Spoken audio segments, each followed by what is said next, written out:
Hello, my name's Amanda Foxon-Hill and this is Suddenly Autistic, my vlog where I'm sharing my experience of being autistic at the age of 46, or rather receiving an autism diagnosis at that age. I'm now 49, so I've been a few years now of mulling this over and still plodding through or racing through life, as it were.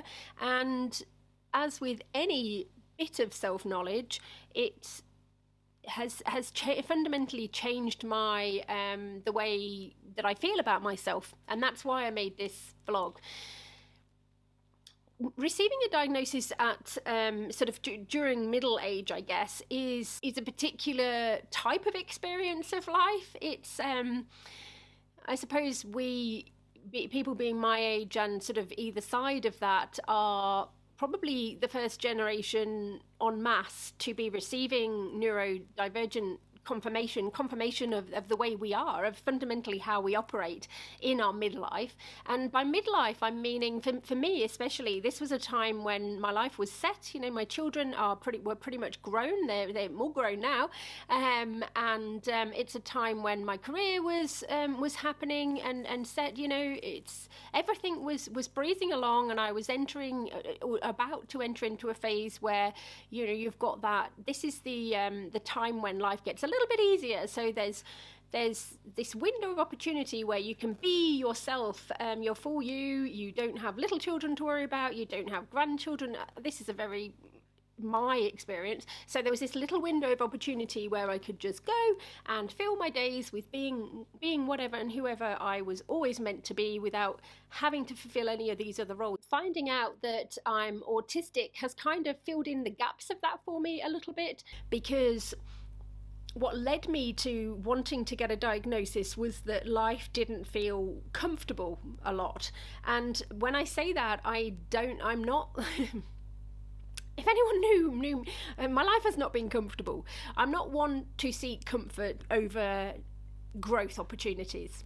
I'm a big growth opportunity achieving kind of person. However, there's a difference between wanting to set yourself goals and stretch yourself and grow as a person, to going out there and trying to do things and then feeling constantly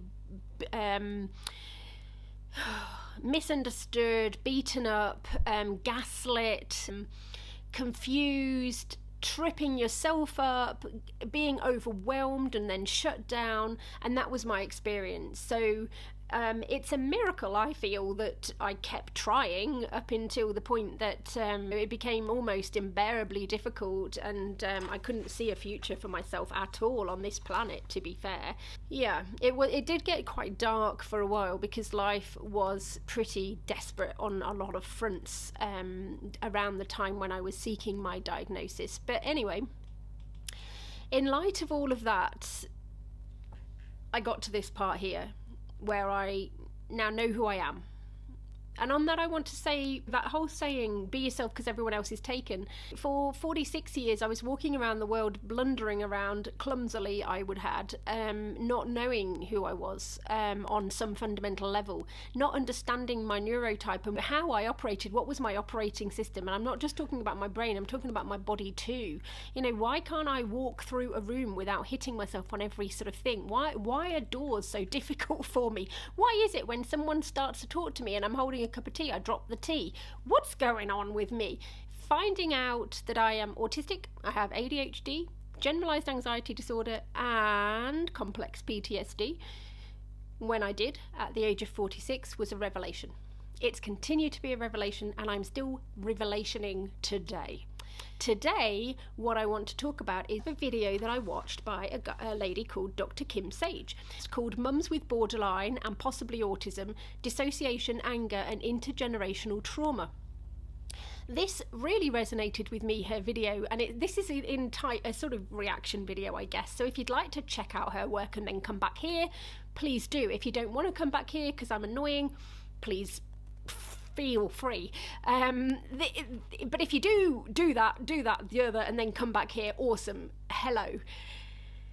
Now, around 2 minutes into Dr. Kim Sage's video, the one that I've said, and I'll link it below, above, wherever I link it, about 2 minutes in, she does mention that a lot of adults, especially women, get misdiagnosed as borderline when actually there's a bit of autism and trauma, especially, like I said, for women. I have a feeling that that's due to the way that anger is manifesting in these women.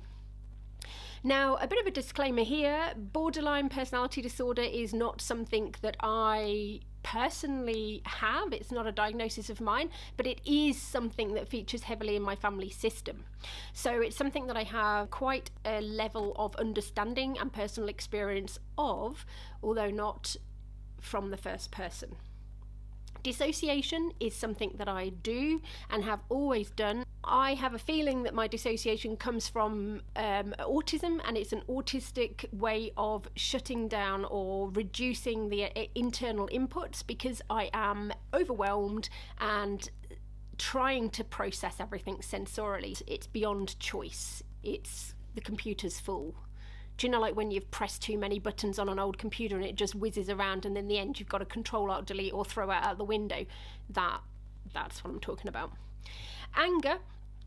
I have identified as an angry person. So before I knew I was autistic, and especially with the challenges of life, running a business, kids, in-laws living with us, lots of things, lots of different things going on, lots of life challenges that I now know were really tough on my system and myself, and stretching my capacity in a way that I was happy to do in some respects, but also overwhelmed about. I was getting quite angry, and even before that, to be honest, I think anger has been a big part of myself since day one. So I've always been, I can get angry, and I have felt myself that my anger has been rather healthy anger, in as much as it was me expressing a boundary or trying to express a boundary or saying this is too much. Where I now recognise that it wasn't as healthy as I thought it was, has also come into this for me again is very autistic. So I had that I lumped a lot of different emotions under anger. So really, up until the point that I started doing my autism assessment at the age of, I was about 45 and a bit when I started, 46 when I got it, I would say that my two dominant emotions that I recognised in me were being happy, relaxed, and angry. I don't know whether asleep's an emotion, but I recognised I sometimes get asleep. And I'm excited, overexcitable and playful. That was another one. So I had a handful of things, but anger was definitely in there. It took my therapist quite a bit of time and me doing my homework, and I still keep doing it, to unpack that anger and find out what it actually means. Shame, guilt, sadness, loss, misunderstood, lots of different things. So there was many emotions hiding under anger. So that's where it came from me. In the video that Dr. Sage talks about, one of the features that really piqued my interest was this anger, and especially the borderline anger, because like she said, this can lead, she feels, to a misdiagnosis of women with borderline, when actually it's probably autism, and it's that expression of anger. So I didn't feel ashamed of my anger, so I would express my anger. I've never been a volcanic person, so I wouldn't be the kind of person that people would say, oh my god, she's going to explode, look at her.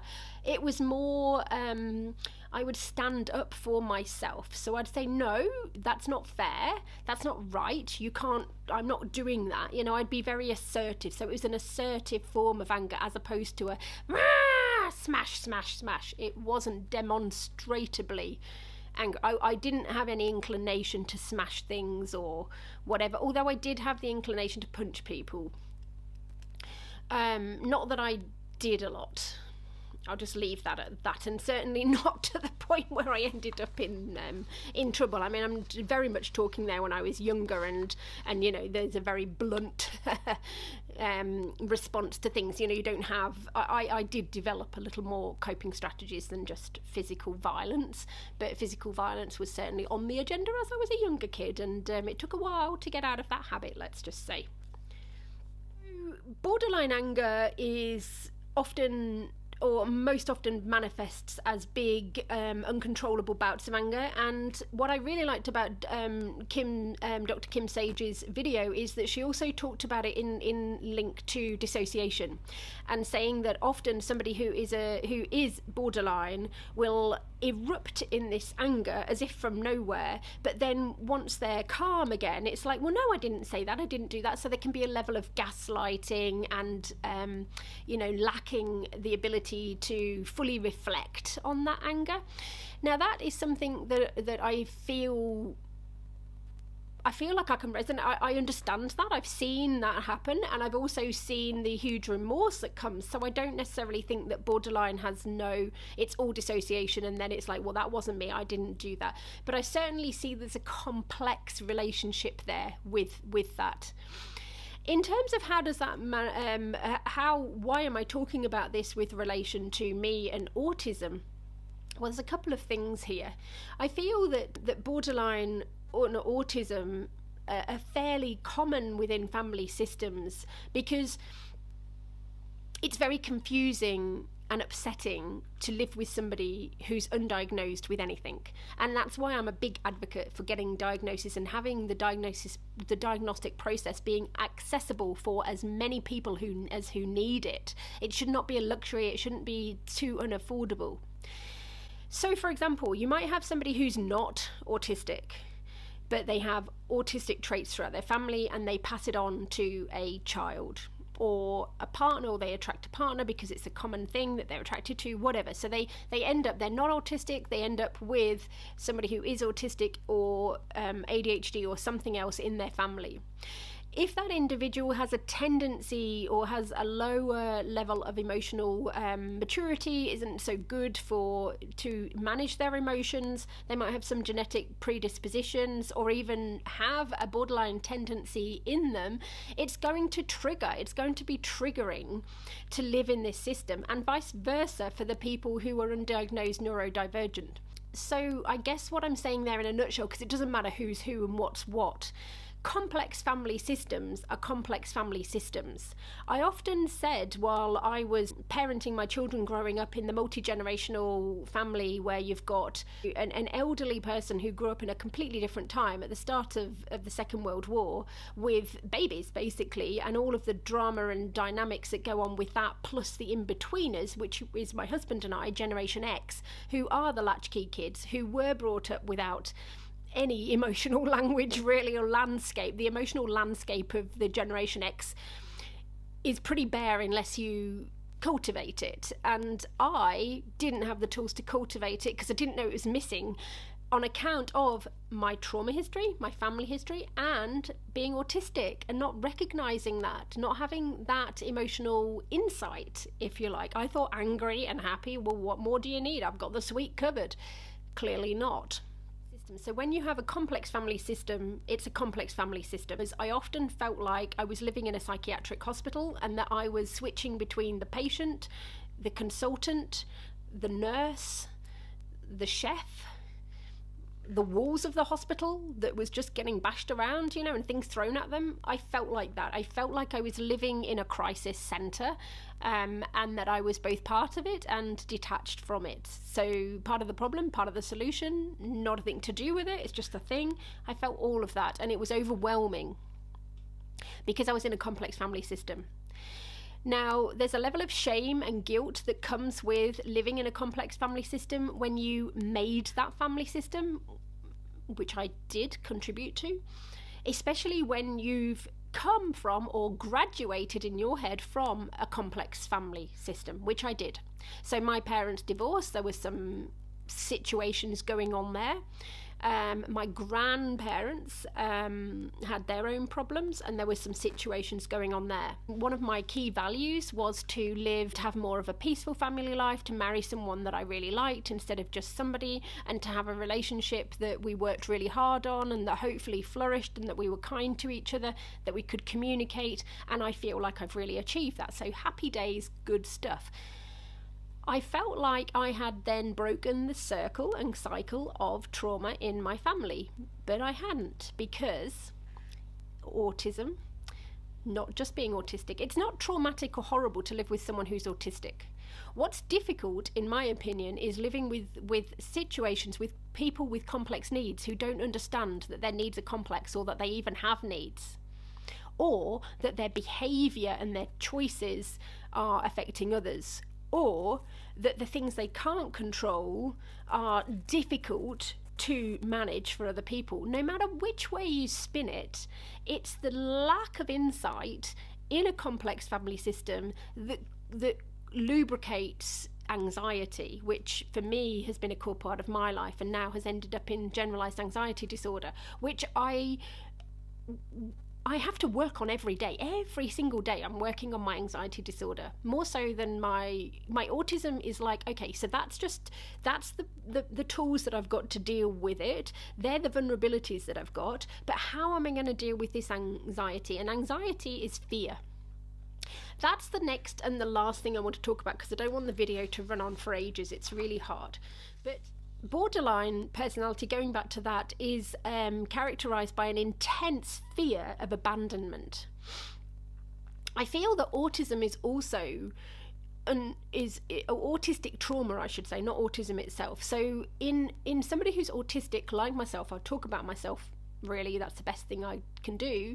So for me, being autistic and being traumatized, or having a trauma history, a complex trauma history, my body is primed to, it's understandable that I am having also an anxious response to things, because it's anticipatory anxiety, which comes from fear. All anxiety comes from fear. But when we've been traumatized, say trauma on its own, something bad happened that you couldn't cope with, that's the definition of trauma. Something that you just could not cope with, you couldn't understand, and it's sitting there like a bad penny. It just keeps coming up in all situations. What if it happens again? I couldn't cope with it. I nearly died. I felt like I was going to die. What's happening? Anxiety in my system is that I'm constantly feeling that bad thing's going to happen. What bad thing am I talking about? Well, for me, it's not fear of abandonment like we have in the same way as with borderline, where it's directed at other people, at relationships. For me, I'm not pro-social. I am not antisocial in the bad way. I'm just asocial. I socialize with myself. I keep myself busy. I don't need or desire external connections in a typical way, because that's part of my atypical presentation. I'm autistic, autonomous. Where I have a fear of abandonment is in myself and my capacity. So my anxiety is scanning the world, is out there, is something that is out there to help me keep safe and live. In the video that Dr. Kim Sage put together, at around 11.5 minutes, she talks about epigenetics, and she talks about it in a way that really clicked for me. She said that epigenetics are what happens when you've got a trauma response, and then the body, that sort of clicks in, so that environment clicks a gene on that otherwise wouldn't be on. So instead of it being dormant, it becomes activated, and that goes forward to the next generation. And that is a genetic adaptation that can be passed on. Before hearing those words, genetic adaptation, in the same sentence as epigenetics, I always felt like epigenetics were just what happened when you'd kind of reached boiling point and exploded, and oh my God, all of the bad things have been unleashed in your body, like, oh, now you're going to get this, and it was just almost like a self-destruct. To hear it spun as a genetic adaptation gives me immense hope. It's like my ancestors had a bad time of it, couldn't cope, so they primed the gene for anxiety. And then their ancestors couldn't cope, so they strengthened that gene for anxiety. And now you get to me and then my children, and that anxiety, we're very good at being anxious, because being anxious means you're very fearful, you don't like taking risks, you're not a seeker of big experiences, you like to keep things under control. Now it can be very maladaptive and life limiting, and it can save your bacon, can keep you alive, can encourage you to think twice or to think deeply about each decision. How does that fit in again? So trauma, autism, and say borderline. So borderline personality, there's a lot of anxiety about being left and abandoned by other people, that don't want to be alone. I don't know what comes underneath that, but a lot of behaviours are around keeping people close to you. For me, as someone who's autistic, the anxiety is feeding into that is also fed by that fear of abandonment. But my abandonment, what I'm fearful of being abandoned by, is my capacity. So I'm talking about executive functioning. So people with autism and ADHD and other neurodiverse conditions can struggle with lumpy capacity. So some days we wake up and we're firing on all cylinders, we get a lot done. Other days we just can't even. You just can't hardly talk. Everything's hard and difficult and just impossible. And the thing is, you don't even know it's hard. You just get to the end of the day and you go, what? Borderline has anxiety about people leaving them. Autism, in my manifestation, has anxiety about my skills leaving me. Having a trauma history is not part of the trifecta for autism. You don't have to have it, but a lot of us have, because especially late diagnosed, because we struggle with all these things, and society doesn't like people who aren't predictable, or they find it really difficult. Well, who are you? One day you could do it, the next day you couldn't. Are you just being lazy?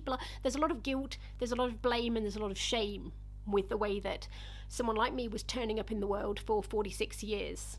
And I felt it. I felt it. And that has traumatized me more. But the trauma for me was going back as well. Dr. Kim Sage's video did for me was talk about two things. The epigenetics is a gift from the gods, as in your ancestors, that it's a genetic adaptation. A genetic adaptation that we can learn to manage and work to our advantage, to keep us alive, to keep us thriving, to work within our tolerance, our window of tolerance, and to maybe expand our window of tolerance.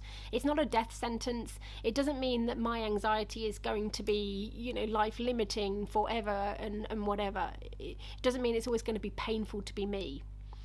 But for me to think that I can outrun my anxiety, I'm not ready to go there. I don't necessarily even think that's helpful, because my ancestors gave me this. It's a gift. They gave me it as a gift to protect me. So I should use it as a gift. I should accept it as a gift. And I should put my energy into transforming it into a way that it feels like protection instead of fear, if you know what I mean. Well, not necessarily fear, but instead of attack. So instead of it feeling like an attack, my body's attacking me, it feels like protection. The borderline personality, like I said, it's I can't speak as to what's underneath their fear of abandonment with other people, but the behaviour and all of that comes out. When you've got a complex family system, it's a complex family system. So often borderline, and I think borderline and autism come together quite often, because an autistic person who's very autonomous will feel like they are rejecting other people because of how we need to get, I retreat into myself. I can't cope. I find other people draining, even people I love I have to get away from at times and just regroup, because I have my sensory processing disorder, sensory delay. My body is not always under my own control as it is. There's a lot going on. So living with me can feel like being chronically rejected, even when you're not being rejected, and I have no intention of leaving you. It can be confusing. So there's a level of confusion there that could easily play into people who have a tendency towards highly pro-social, whereas we're autonomous, and then that creates an opportunity for another trauma response, which could then feed into a borderline personality type and this uncontrollable anger and then dissociation, because the needs are not getting met. So I guess that's my lumpy, a little bit difficult way of putting all this together. There's other bits to it as well. Being autistic means that it can be, being autistic and trauma it kind of goes hand in hand for me, because I'm very good at pattern spotting. I'm a typical autistic pattern spotter, so I'm a really high achiever in that area. So of course, when I see patterns of behaviour that are manipulative and bad and that are going to end badly, I'm onto it. That's the hypervigilance. Same with borderline, because you're always scanning around for when people are are actually, they're going to leave me, they're going to, oh look, they're doing that. So there can be a lot of miscommunication and wires that get crossed and whatever between this dynamic. So I guess in a sort of verbal vomit, which this feels a bit like, what I'm trying to say is, Dr. Kim Sage, keep up the good work. You're qualified in this area. I'm not. I'm just a person who's experiencing a family dynamic such as you're talking about. I would say that the key is in the motivation for the behaviour. So I think for so long, we as a society have judged the behaviour. There's an action and then there's a reaction. And we judge the reaction, and we sometimes even forget about what precipitated the reaction. You know, what was the first moving action. But when we judge, we are shutting down a conversation. So I am constantly trying, as somebody who's autistic and who lives still in a complex family dynamic, although things are getting a little bit easier now, there's a lot more understanding about how we're all working together and how our brains work, how our bodies show up. I keep in mind, and I naturally am like this, my curiosity. So I'm a scientist, so I'm naturally curious, like it's part of my DNA, it's literally who I am.